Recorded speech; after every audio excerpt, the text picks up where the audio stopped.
रुको little kitty, ये बारिश का पानी पीने से पहले ये जान लो कि ये बनता कैसे है। कैसे?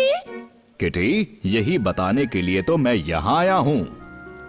हे दोस्तों, तो आज के इस एपिसोड में हम डालते हैं एक बारीक नजर बारिश के पानी पर और ढूंढते हैं जवाब एक खास सवाल का कि बारिश की बूंदें कैसे बनती हैं। Zoom in.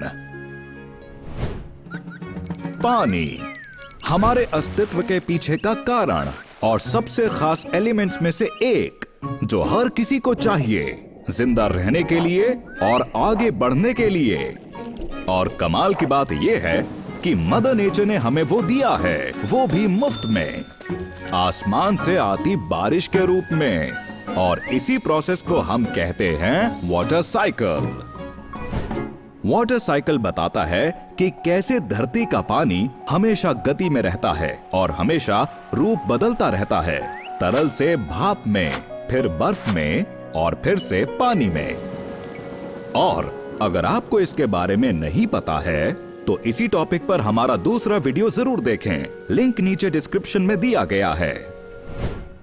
दोस्तों, हालांकि वाटर साइकिल सदियों से काम करता आ रहा है और हम में से कई लोग जानते हैं कि बारिश के बादलों के बनने के लिए ये कितना जरूरी है।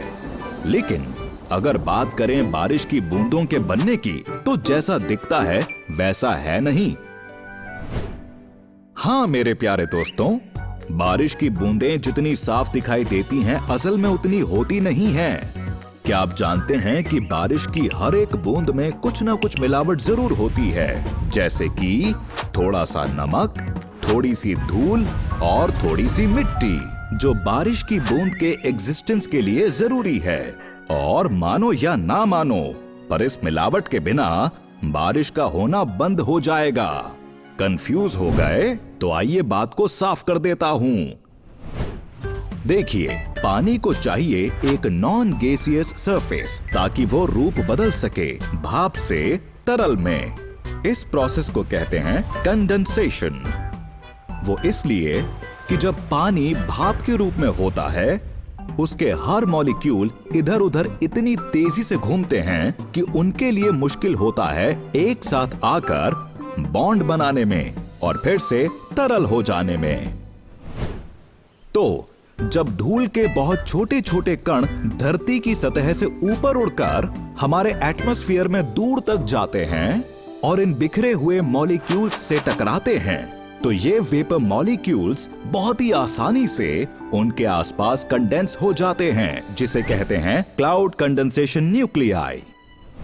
तो मोटे तौर पर इसका मतलब है बारिश की बूंदों के बादल बनने के लिए हमें ऐसे बहुत सारे न्यूक्लियाई चाहिए, और किस्मत से हमारे पास ऐसे बहुत से कण हैं, कई रूपों में एटमॉस्फेयर में तैरते हुए, जैसे कि कालिख, धूल, पॉलन, मशरूम के बीजाणु और बैक्टीरिया भी, जिसका नाम है सूडोमोनास सिरिंगे।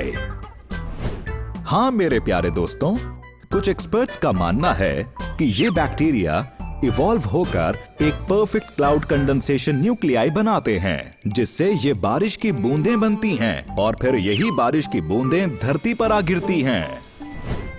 और एक बात और बताऊं, बारिश की बूंदें आंसुओं की तरह नहीं दिखती हैं, हालांकि सदियों से इन्हें इस रूप में ही दर्शाया गया है।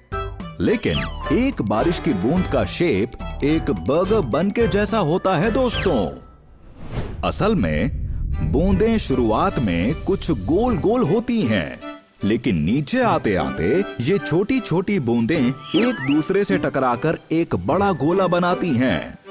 अब चूंकि इन बड़ी बूंदों के पास हवा से टकराने के लिए सतह ज्यादा होती है, तो ये नीचे से फ्लैट हो जाते हैं, और एक बार जब इनका साइज 5 से 6 मिलीमीटर तक पहुंच जाता है, तब ये बन के आकार से पैराशूट के आकार के हो जाते हैं, और फिर बड़े से बड़ा होते हुए ये बूंदें फूटकर फिर से छोटी हो जाती हैं। और मेरे प्यारे दोस्तों, आपके सर को चूमती बारिश की बूंद का सफर कुछ ऐसा होता है। Trivia time. क्या आप जानते हैं, हर बारिश की बूंद पानी से नहीं बनती है। हाँ, बारिश में सल्फ्यूरिक एसिड या मीथेन भी होता है, जो हमारे सोलर सिस्टम के बाकी प्लैनेट्स पर भी पाए जाते हैं। इस टॉपिक पर भी हमारा वीडियो देखें। उम्मीद है आपने आज कुछ नया सीखा होगा। मिलते हैं अगली बार। मैं डॉक्टर बाइनॉक्स, ज़ूमिंग आउट। कोई बात नहीं।